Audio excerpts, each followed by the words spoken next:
कि मिथिलावादी पार्टी दरभंगा और मधुबनी का जो 20 सीट है उसमें जो 17 एनडीए के विधायक हैं जो लगातार चुनकर सदन में जा रहे हैं पिछले 10 साल 15 साल 20 सालों से, और लगातार ये जो 20 सीट है ये 25 परिवारों के बीच सिमटा हुआ है। इन 17 विधायक को हम हराकर और मिथिलावाद का झंडा पटना में फहराने का मिथिलावादी पार्टी के बैनर तले काम करेंगे। और यहाँ के लोगों को इलेक्शन से ठीक साल पहले आकर के लुभाती है और सारा वोट लेकर के चले जाती है।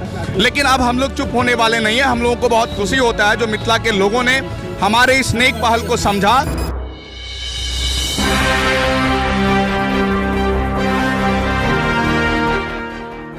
नमस्कार, बिहार मिथिला न्यूज में आपका स्वागत है। मैं हूं मनोज। देखिए, जानकी नवमी के अवसर पर दीपोत्सव कार्यक्रम, और हम बता दें मिथिलावादी पार्टी जानकी आरती सह दीपोत्सव कार्यक्रम किया जा रहा है। ये दरभंगा के हराही पोखर पर देखिए कितना सौंदर्यीकरण है, और देखिए ये जिस तरह दीप प्रज्वलित किया गया है, पूजा किया गया है जानकी नवमी के अवसर पर। ये मिथिलावादी पार्टी मिथिला के संस्कारों को जन तक पहुँचाने के लिए, और ख़ासकर हम बता दें ये याद दिलाने के उद्देश्य से कि आपका भी एक संस्कार है जो मिथिला की संस्कृति है उसे। देखिए जानकी नवमी के अवसर पर किस तरह, और आगे दिखाइए किस तरह ये पूजा अर्चना यहाँ किया गया है और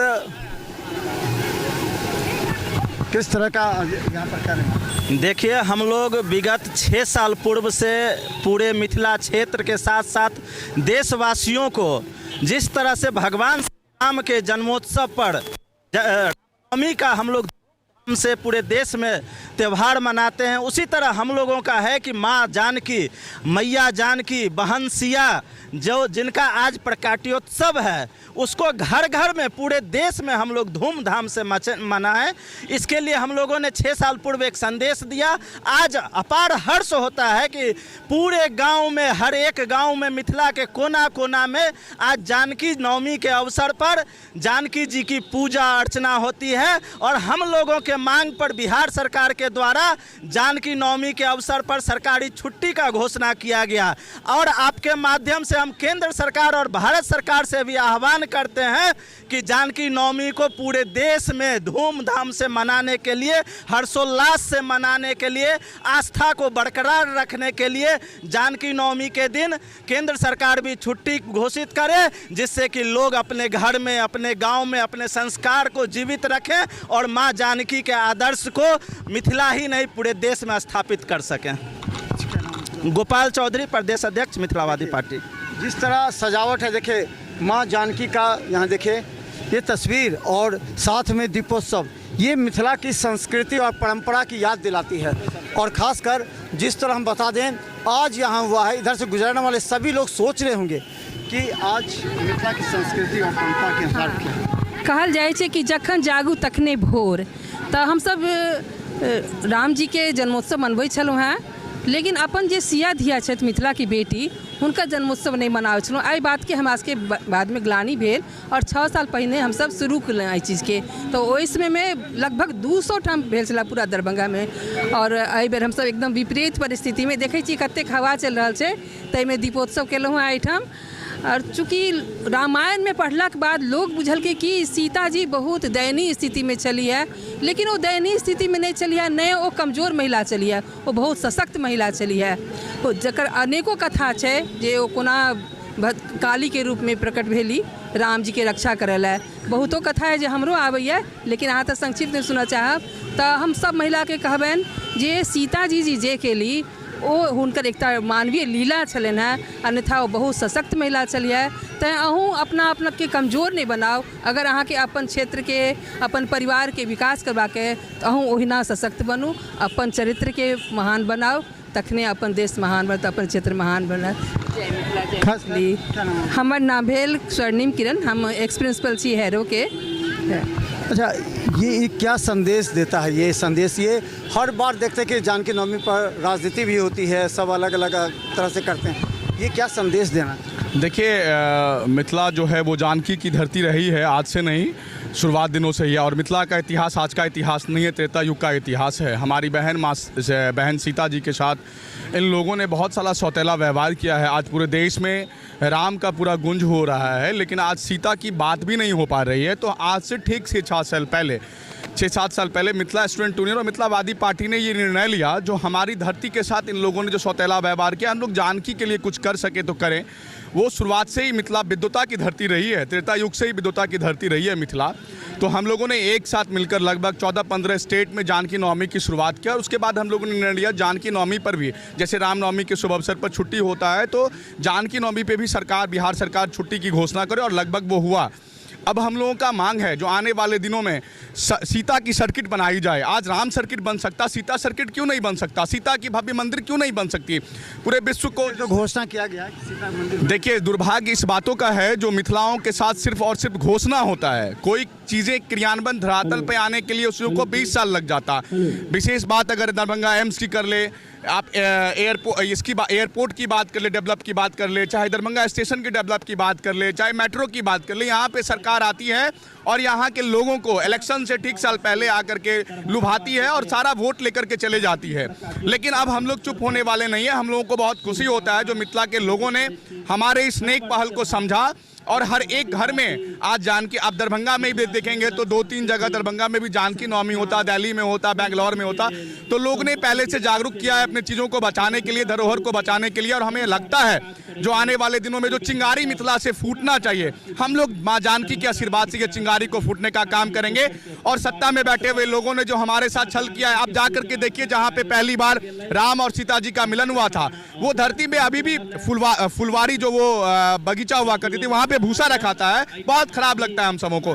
तो आपके चैनल के माध्यम से सरकार को सचेतने का काम करते हैं, जो हमारे स्वरूप को वापस लाओ, माँ जानकी सीता सर्किट का डेवलप करो और सीता जी माता का एक भव्य मंदिर बने। ये हमारा डिमांड है। इसी मांगों के साथ हम लोग प्रत्येक साल माँ जानकी से आशीर्वाद लेते हैं और इस प्राकृत दिवस को हम लोग मनाते हैं। घर घर में कोना तो चलिए बता दें, देखिए आज दीपोत्सव कार्यक्रम के साथ हम बता दें कि जिस तरह एक संदेश दिया जा रहा है, उस संदेश को, जिस संदेश दिया जा रहा है उस संदेश को लेकर के मिथिला की परंपरा और संस्कृति को आपने जिस तरह 6 वर्ष पहले प्रारंभ किया, इसका कोई अंत है या ये शुरुआत है? कई ऐसे राजनीतिक दल हैं जो मिथिला के नाम पर राजनीति करते हैं, वास्तविक स्वरूप को वापस नहीं लौटा रहे। देखिए, हम लोग जो लगातार जो काम कर रहे हैं उसी का ये प्रतिफल है कि आज कम से कम दरभंगा, मधुबनी, समस्तीपुर, सहरसा से लेकर जहां भी मिथिला मैथिली के लोग रह रहे हैं, 100 जगह पे ये कार्यक्रम हो रहा है। ये कार्यक्रम जो करने का मुख्य उद्देश्य है, वो उद्देश्य ये है कि हम लोग चाहते हैं कि मिथिला मैथिली सिर्फ और सिर्फ हवाई बातें ना रहे, जमीन पर भी बातें हो। और यहाँ भी जो हम लोग कर रहे हैं, तो यहाँ पे सैकड़ों नहीं हजारों के संख्या में लोगों के बीच एक संदेश जा रहा है कि मिथिला मैथिली की जो बातें करने वाले लोग हैं वो लगातार बढ़ते जा रहे हैं। और साथ में एक और मैसेज देना चाहूँगा कि ये जो आपने कहा कि अंत नहीं है, ये एक शुरुआत है। नित्य नए दिन लगातार हम लोग बहुत संख्या में बहुत जगह पे बढ़ते जा रहे हैं। कहा जाता है ये हो गया आज कार्यक्रम, फिर सब भूल जाते हैं। मिथिला का, आप लोग मिथिला के विकास के लिए लड़ाई लड़े हैं, कल कारखाने खुलने के लिए, उद्योग के लिए लड़ाई लड़े हैं। क्या लगता है कि इसमें अभी तक कुछ शुरुआत हुई? आप लोग की लड़ाई किस मुकाम तक पहुंची है? देखिए, हम लोग दरभंगा, मधुबनी, समस्तीपुर वगैरह में काम करते हैं और लगातार यही कहते रहे हैं कि आज़ादी के 70 साल पहले, मतलब आज से 110 साल पहले जो इलाका में उद्योग धंधा था वो उद्योग धंधा सारा बंद हुआ है। लेकिन पिछले 5-7 सालों का अनुभव यही रहा है कि लगातार हम लोग जो मुद्दा उठाएं, चाहे वो एम्स का हो, चाहे बगल में एयरपोर्ट का हो, चाहे वो DMCH में जो नया बिल्डिंग बनने का जो शुभारंभ हुआ उसका हो, लगातार आवाज़ उठाने पे यहाँ के जनप्रतिनिधि सजग हो रहे हैं। वो डर रहे हैं कि अगर इनका मांग, इनका मुद्दा, मिथिला का मुद्दा नहीं माना जाएगा, उस पर कोई आगे क्या कदम नहीं उठाया जाएगा, तो ज़रूर हमको आने वाले चुनाव में यहाँ के नौजवान सबक सिखाने का काम करेंगे। तो हमें ऐसा लगता है कि हम लोग जो पिछला 5-7 सालों से काम कर रहे हैं, इन 5-7 सालों के दरमियान काफ़ी स्तर पर हम लोगों का मुद्दा का पहल करने वाला यहाँ से लेकर दिल्ली तक बहुत आगे की तरफ जा रहा है। अंतिम सवाल, 2025 के चुनाव की रणनीति क्या रहेगी आप लोगों की? कुछ तो होगा प्लानिंग, कुछ तो है, आप लोगों ने एक खाका भी खींचा है, तो क्या रहेगी 2025 के चुनाव की रणनीति? देखिए, 2025 के चुनाव में हमारी स्पष्टता है, हमारी सोच का कोई, हमारा चिंतन, हमारा मंथन सब कुछ क्लियर है। ये स्पष्टता है कि मिथिलावादी पार्टी दरभंगा और मधुबनी का जो 20 सीट है उसमें जो 17 एनडीए के विधायक हैं जो लगातार चुनकर सदन में जा रहे हैं पिछले 10 साल 15 साल 20 सालों से, और लगातार ये जो 20 सीट है ये 25 परिवारों के बीच सिमटा हुआ है। इन 17 विधायक को हम हराकर और मिथिलावाद का झंडा पटना में फहराने का मिथिलावादी पार्टी के बैनर तले काम करेंगे। तो हम बता दें, देखिए जानकी नवमी के अवसर पर मिथिलावादी पार्टी और हम बता दें मिथिला स्टूडेंट यूनियन लगातार मिथिला के विकास के लिए कार्य करती रही है। आज जानकी नवमी के अवसर पर जिस तरह दीप जलाया गया है, ये एक संदेश है पूरे मिथिलावासियों के लिए। देखते रहिए बिहार मिथिला न्यूज़। यूट्यूब में सब्सक्राइब कीजिए, GTPL सिटी केबल और 10 चैनल पर लाखों लोग हमें देख रहे हैं। धन्यवाद।